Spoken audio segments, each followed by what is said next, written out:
আর ফুলের গাছটাতেও কিন্তু খুব সুন্দর সুন্দর ফুল ফুটেছে।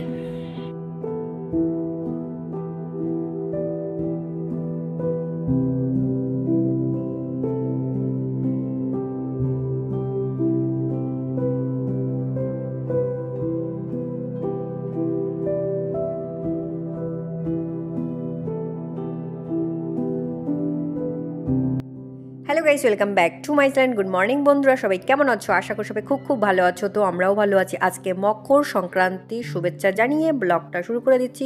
সবাই দেখতে থাকো আমার ব্লগটা তোমাদের জন্য। চলো। কালো লঙ্কা আসলে খুব ধরে, কালো লঙ্কা আসলেই খুব ধরে। হ্যাঁ, দেখেছো ঝাল এখন না করে তুলে না নিলে না নষ্ট হয়ে যাবে। আর একটুখানি পুরো ঠকে যে গা আঙ্গুল দেয় না, লঙ্কায় আঙ্গুল দেখায় না। ফুলটা পড়েনি। এই যে এইগুলো যেমন হয়ে গেছে, এগুলো রুষ্ট পুষ্ট। এই এক লঙ্কা খেয়ে দেখতে হবে। এই প্রথম ধরেছে। ক্যাপসিকামের গাছ এনে লাগালে হয়। লাগিয়েছিলাম তো, নষ্ট হয়ে গেছে তো। আমি তো এইগুলোর সাথে ক্যাপসিকামও লাগিয়েছিলাম। দেখো লাল শাকের গাছ হয়েছে, ছোট ছোট নষ্ট হয়ে গেছে ক্যাপসিকামের গাছটা। ডান্ডাটা ভেঙে গেছে, তবু ফুল হচ্ছে। এই ফুলগুলো হলে কি ভাল লাগে। আমার বাবা আগেবার লাগিয়েছিল হলুদ এবং গুড়ি। তো আজ ফাইনালি পুরো ছাদটা পরিষ্কার হবে। দাদা এসছে, একদম ঝকঝক করে পরিষ্কার টরিষ্কার করে দিয়ে গাছগুলো লাগিয়ে দেবে। হয়েছে ওই জন্য হতে দিচ্ছে না। এই গাছটাকে ছেড়ে দেবেন, ওটাকে। হ্যাঁ, ভালো করে ছেড়ে দিতে।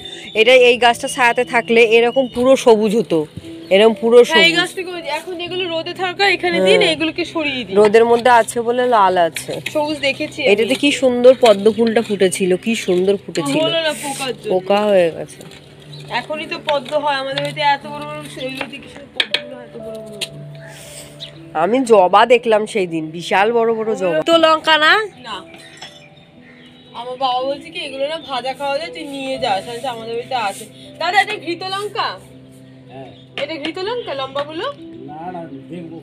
আচ্ছা, হ্যাঁ আমাকে বলেছে গন্ধ পাবে তুমি, দুর্গন্ধযুক্ত। যতই দুর্গন্ধ থাক পাবে না। ঘৃত লঙ্কা আমার বাড়িতে ছিল। এই যে এইটুকুনি হয়, বাইরে থেকে তো গন্ধ আসে না, ঝাল আছে খুব ঘৃত লঙ্কা, কিন্তু তোমার ঘিয়ের গন্ধই হয়ে যাবে। নিয়ে আসবে। এই যে রক্ত জবা, এগুলোকে না রক্ত জবা না, এই ফুলটার কালারটাও সুন্দর। ফুল পাবে, এই ফুলের কালারটাও সুন্দর। আমি বলেছিলাম। আপনি কত পাবেন? এটা রক্ত জবা, এগুলো আজকে এনেছে দাদা। এই ফুলগুলো লাগাবো। পিঠা করব আমি। আজকে হচ্ছে পৌষ সংক্রান্তি। তো পৌষ সংক্রান্তিতেই পিঠে বাজানো হয়। আমার শ্বশুর বাড়িতেও হয়, বাপের বাড়িতেও হয়। তার আগে আমরা নতুন চালের পিঠে কেউ খাই না। পৌষ সংক্রান্তিতে একটুখানি পিঠে পুলি পিঠে করে ঠাকুরকে দিয়ে তারপরে আমরা খাই। তো সেই জন্য আমি আজকে সকালবেলা উঠে স্নান টান করে ঠাকুর দিয়ে এখন আমি এই যে দুধটাকে জাল দিচ্ছি। একটু ক্ষীর বানাবো, পাটিসাপটা বানাবো, পুলি পিঠা বানাবো, আর এগুলো বানিয়ে ঠাকুরকে দিয়ে তারপর আজকে খাবো পিঠে। তো চলো, ক্ষীর বানানোর জন্য দুধ এখানে হাফ কেজি দুধ দিয়েছি। তো আবার হাফ কেজি দুধ এখানেই জাল দেবো। তার জন্য সব রেডি। এখানে পাটালি গুড়, খেজুর গুড় এনেছি। 160 টাকা করে কেজি নিয়েছে আমার কাছ থেকে পাটালি গুড়, খেজুর গুড় একদম।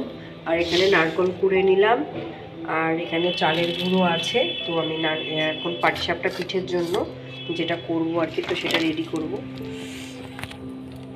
তো চলো, সর্বপ্রথম এখানে মিক্সার ব্লেন্ডারে আমি নারকেলগুলোকে ভালো করে করে নেবো। আর নারকেলগুলো তো আমাকে জাল দিতে হবে পুর করার জন্য। তো এইটুকুনি হবে কড়াইটা। তো হ্যালো বন্ধুরা, আজকে তোমাদের সাথে আমি গল্প করতে করতে পিঠে বানাবো। তো যেটা হচ্ছে নারকেলটা এখানে দিয়ে দিলাম, মানে পুর বানাবো। পাটিসাপটা ক্ষীর দিয়ে কিছুটা বানাবো, আর হচ্ছে পুর দিয়ে বানাবো। তো সেটা করছি এখন, তোমরা দেখতে থাকো আর আমি গল্প করি। তো পৌষ সংক্রান্তি আসলে না আমার বাড়ির কথা মনে পড়ে, সেই পুরনো দিনের কথা মনে পড়ে যায়। পৌষ সংক্রান্তির দিনে সকাল থেকে ধুম পড়ে যায় আমাদের পাড়ায়। চাল থেকে গুঁড়ো করা, মানে আতপ চাল ভিজিয়ে রাখে, সেগুলো কিন্তু ঢেকিতেই পা দিয়ে গুঁড়ো বের করে। তো ঢেকি কুটে আর কি চালের গুঁড়ো করে। তো আমার মাও তাই করতো। আমার মা সকালবেলা ঘুম থেকে উঠে পুরো বাড়ি একদম লেপে কুচিয়ে পরিষ্কার করে নিত। নেওয়ার পর মাজা ঘষা করতো। সেদিন তো নিরামিষ চলতো আমাদের বাড়িতে, কারণ আমাদের বাড়িতে সবাই কৃষ্ণ ভক্ত, সেই জন্য নিরামিষটা বেশি হতো আর কি। তো পৌষ সংক্রান্তির দিনে মা সারাদিন উপোস থাকতো।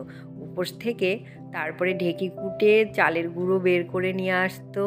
গরুর দুধ ছিল আর নতুন চাল, বাড়িতেই তো আছে চাল, আর শালনের চালের পায়েস করতো, নতুন চালের পিঠে। বাবা গুড় নিয়ে আসতো, আখের গুড় মামা বাড়ি থেকেই আসতো, কারণ মামারা গুড় মারে, ওখান থেকেই বেশিরভাগ আখের গুড়টা আসতো। আর বাবা খেজুর গুড় নিয়ে আসতো পায়েস বানানোর জন্য। আর মা কী করতো, সারাদিন উপোস থেকে সন্ধ্যাবেলা আর তুলসী তলায় বসে পিঠে বানাতো। নতুন কাঁসা নিয়ে আসতো, সরা নিয়ে আসতো বাবা, আর মা ওখানে পিঠে করে কী করতো জানো সবাই, মানে 14 গোষ্ঠীর নামে বাড়িয়ে দিত আর কি, বেড়ে দিত। দেওয়ার পরে ঠাকুরকে দিত, দেওয়ার পরে আর কিছু পিঠে মা কলা পাতায় করে বেঁধে চালের নিচে রেখে দিত। এটা আমাদের বাড়িতে সবাই করতো আর কি, দেখতাম এটা নিয়ম, পুজো হয়। আর আমার দাদুর বাড়িতে, মানে মামার বাড়িতে খুঁটি পুজো হয়। এরকম খুঁটি নিয়ে এসে আমার দিদা পুজো করতো। তো আমাদের বাড়িতে অন্য নিয়ম ছিল, এটা নিয়ম ছিল করতো। আর সন্ধ্যাবেলায় মা বসে পড়তো পিঠে বানাতে। মনের সুখে পিঠে বানিয়েই যেত মা বানাতো পাটিসাপটা পিঠে, তারপর হচ্ছে তেল পিঠে, কলা বড়া, শাঁখালু বড়া, আবার গড়গড়িয়া পিঠাটা হচ্ছে ওই পুর বানিয়ে চালের গুঁড়োকে সিদ্ধ করে তিল, আদা, গুড় দিয়ে ওটাকে সিদ্ধ করে নিত। নেওয়ার পরে ওটাকে পুর বানিয়ে দিয়ে দিত। যখনই ওই পিঠেটা করতো মা সবাইকে ডাকতো, এই তোরা আয় না, আমাকে একটুখানি এই পিঠেটাতে হেল্প করে দে। বাবা, আমি আর ভাই বসে পড়তাম, মাকে পিঠেটা বানিয়ে দিতাম, মাকে পুর করে দিতাম। মা শুধু পটাপট ভেজে নিত। মা বলে ঠান্ডা হলে না অসুবিধা হয়ে যায়, পিঠেটা শক্ত হয়ে যায়, তখন বানানো খুব অসুবিধা হয়ে যায়, তো তোরা একটুখানি এসে বানিয়ে দে। আমরাও যা বানাতাম, মাকে বলতাম, মা এতগুলো পিঠে ভাজছো, কী করবে এতগুলো পিঠে ভেজে? বলে আমার পিঠে বানাতে খুব ভালো লাগে, আর আমি খাবো, সবাই খাবে, 3-4 দিন ভরা খাবে এগুলো। তো মা এরকম করে বলতো। আসলে পিঠে বানাতে দিলে মা বানাতেই থাকতো। আবার ওই যে ভাদ্র মাসে তাল পিঠের সময় পিঠে বানাতো, এত পিঠে বানাতো, তালের বড়া করতো, তারপরে আরেকটা পিঠে বানাতো জানেন তো, কলা পাতা করে পিঠে বানাতো।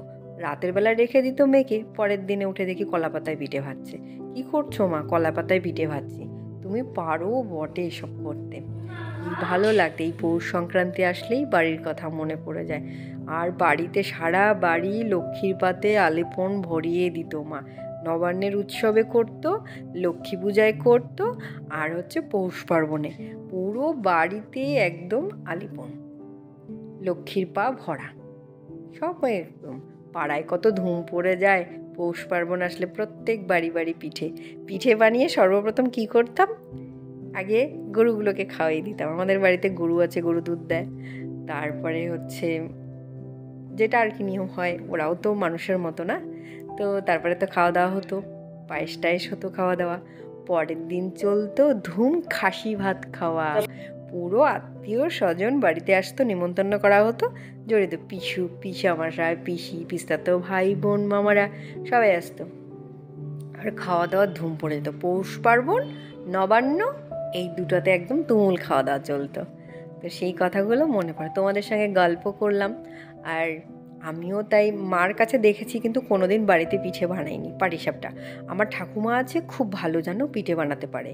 এরকম পাটিসাপটাতে এই যে আমরা নারকোল দিই, গুড় দিই, অনেক কিছু দিই না, আমার ঠাকুমা ওটা করতো না, শুধু চালের গোলা গুড়ে নিত, দুধ দিত আর একটুখানি গুড়, ওই কাঁঠালের পাতা দিয়ে তেল দিত, ওই কাঁঠালের পাতা দিয়ে তুলতো, খুন্তি লাগতো না, এত সুন্দর পিঠে ভাজতো। কিন্তু পাটিসাপটাটা ঠাকুমার হাতেই ভালো লাগতো। আমার মা মাঝে মাঝে ঠাকুমার কাছ থেকে বানিয়ে নিত। নিজের তো ঠাকুমাকে দেখিনি কখনো, কিন্তু বাবার জেঠিমা ছিল, দারুণ রান্না করতো ঠাকুমা। হাতটা ধুয়ে দিলেই মনে হয় এত সুন্দর রান্না করেছে।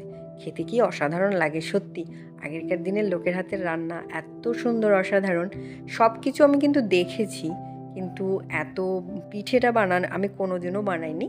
কিন্তু শ্বশুরবাড়িতে এসে ট্রাই করি, মাকে জিজ্ঞাসা করি, মা এটা কি করে বানাবো, মা ওটা কি করে বানাবো, মা বলে দিত।